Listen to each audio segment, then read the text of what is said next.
नमस्कार दोस्तों, धर्म रहस्य चैनल पर आपका एक बार फिर से स्वागत है।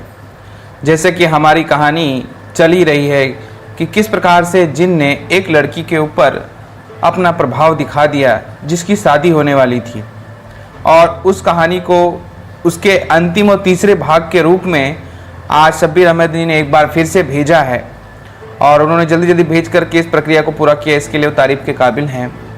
तो चलिए आगे सुनते हैं कि इस कहानी में आगे क्या हुआ। नमस्कार गुरुजी, जैसे कि अभी तक मैंने आपको बताया है उसी के आगे और ये आखिरी भाग है जिसको आपको जान करके बड़ा ही आश्चर्य होगा। आपको अजब गजब सी अनुभूतियाँ होंगी। आप सोचेंगे कि यह क्या हुआ। तो आगे की कहानी मैं आपको बताता हूँ कि किस प्रकार से उस गांव में क्या क्या घटित हुआ था। जैसे कि मैंने आपको पिछले दूसरे भाग में बताया था कि वहाँ पर एक जो बुढ़िया रहती थी, जो जिसे हम लोग बूढ़ी माई के नाम से जानते थे, वो एक अच्छी खासी तांत्रिक थी।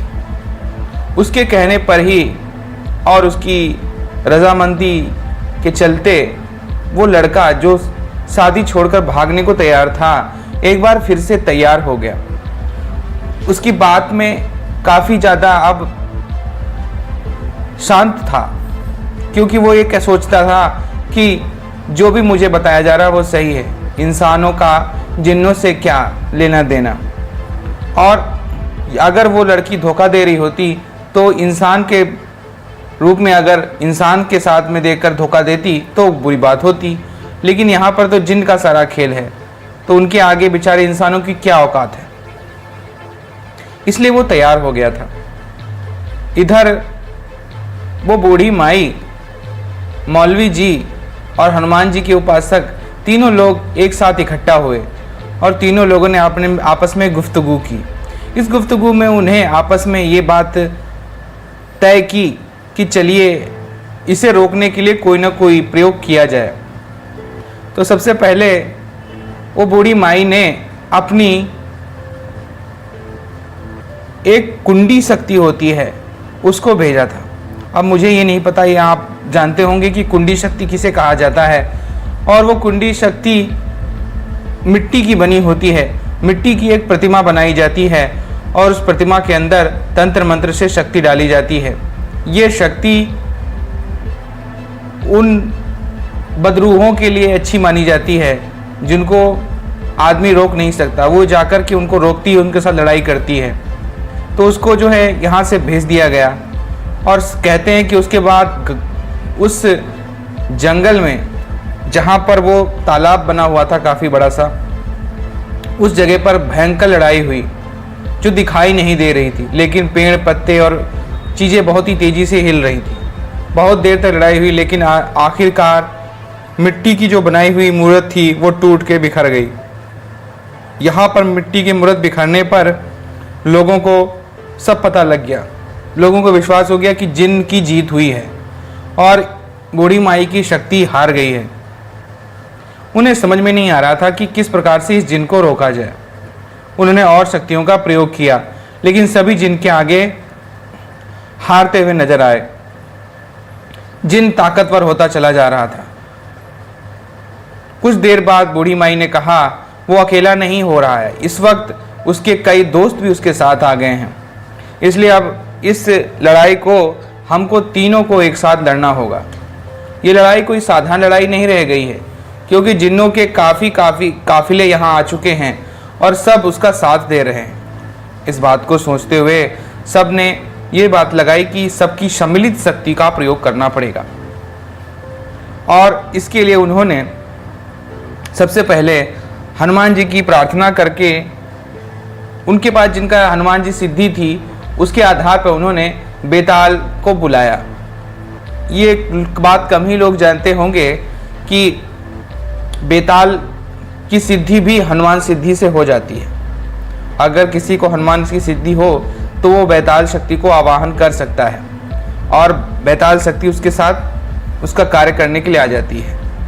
यह विद्या हालांकि हनुमान जी के जो भक्त थे वो तो जानते नहीं थे, लेकिन ये विद्या बूढ़ी माई ने उन्हें बता दी। तो इस प्रकार से वहाँ पर बेताल की शक्ति आ गई।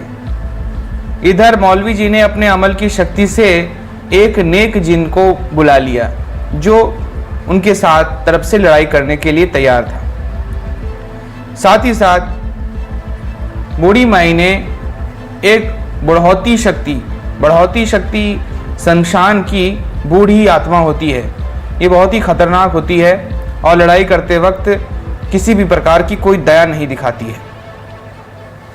इन तीनों को लड़ाई करने के लिए उस भयंकर जंगल में भेज दिया गया जहाँ पर वो तालाब था। वो जिन पानी के अंदर रहा करता था और उसके बारे में इधर जब इन्होंने इन शक्तियों को भेजा तो उनसे पूछा, तो जो मौलवी साहब थे उन्होंने कहा, मैं बताता हूँ कि मरीद कौन होते हैं। ये जिन्न की सबसे खतरनाक और सबसे शक्तिशाली प्रजाति मानी जाती है जिसको मरीद के नाम से जाना जाता है। आपने जो कहानियाँ सुनी होंगी जिसमें अलादीन का चिराग और अलादीन का जो जिन था जो उस चिराग में रहता था वो भी शामिल है, उसको भी हम मरीद को ही के नाम से ही जानेंगे। ये समुद्र में या फिर खुले पानी में पाए जाते हैं, ये पानी के पास रहते हैं और ये हमेशा हवा वगैरह में उड़ करके कहीं पर भी पहुंच जाया करते हैं। ये बहुत ही शक्तिशाली होते हैं और सभी जिन्नों में सबसे ज़्यादा ताकतवर इन्हें माना जाता है। तो इस तरह से आपस में वो लोग बातें करते रहे और उधर वहाँ युद्ध शुरू हो गया। जिन के दो साथी अलग अलग सबसे युद्ध हो रहे थे, यानी कि जो असली जिन था उसने उस बूढ़ी शक्ति से युद्ध किया और उसके दो और जो साथी थे, एक ने बेताल के साथ युद्ध किया और एक ने जो एक अच्छा जिन था उसके साथ युद्ध किया। युद्ध लड़ाई जब भयंकर चलने लगी तो उस जगह पर जहाँ लड़ाई लड़ रही जा रही थी कई कई गड्ढे बन गए, छोटे छोटे गड्ढे। वो पता नहीं किस तरह की लड़ाइयाँ हो रही थी, क्योंकि ये शक्तियाँ दिखाई नहीं देती हैं, इसलिए ये भी नहीं पता चल रहा था कि कैसी लड़ाई हो रही है।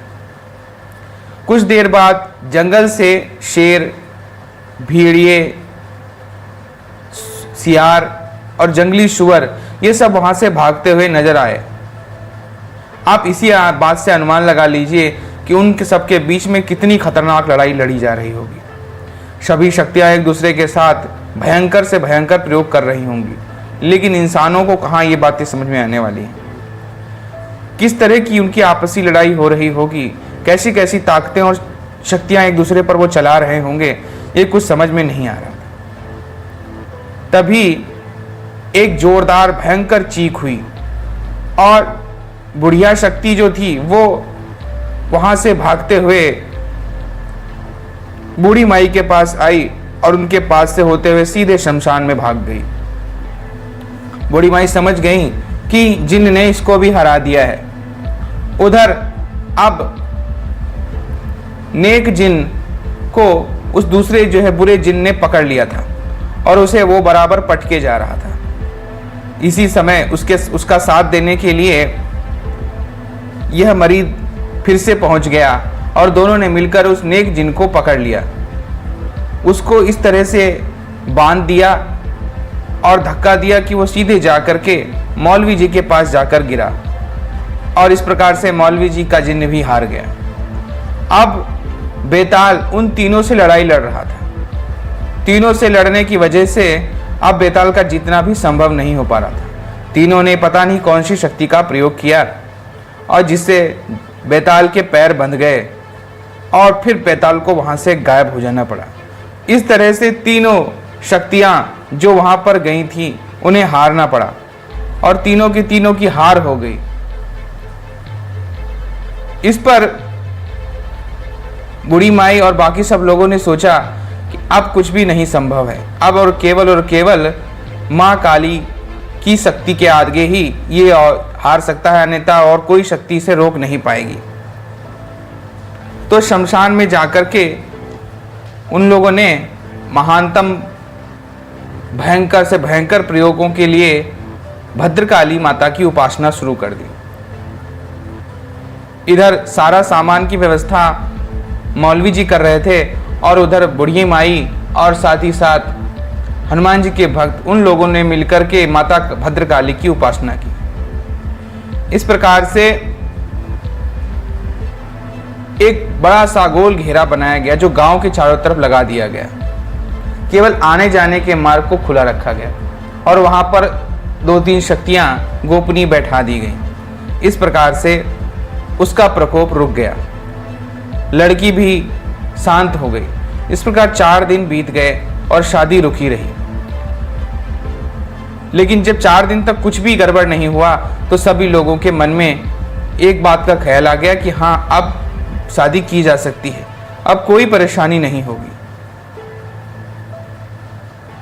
इसलिए सब लोगों ने खुशी खुशी शादी करने की बात सोच ली।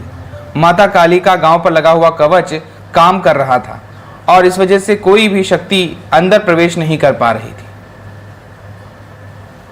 तभी लड़के ने कहा, मैं मौलवी जी से मिलने जाना चाहता हूं और शादी के बाद मैं और लड़की साथ में ही उनका आशीर्वाद लेकर के वहां से निकलेंगे। मौलवी जी वहीं पर स्थित थे जहां पर पंडित, वो जो हनुमान जी के भक्त थे, साथ ही साथ वो बूढ़ी माई भी थी।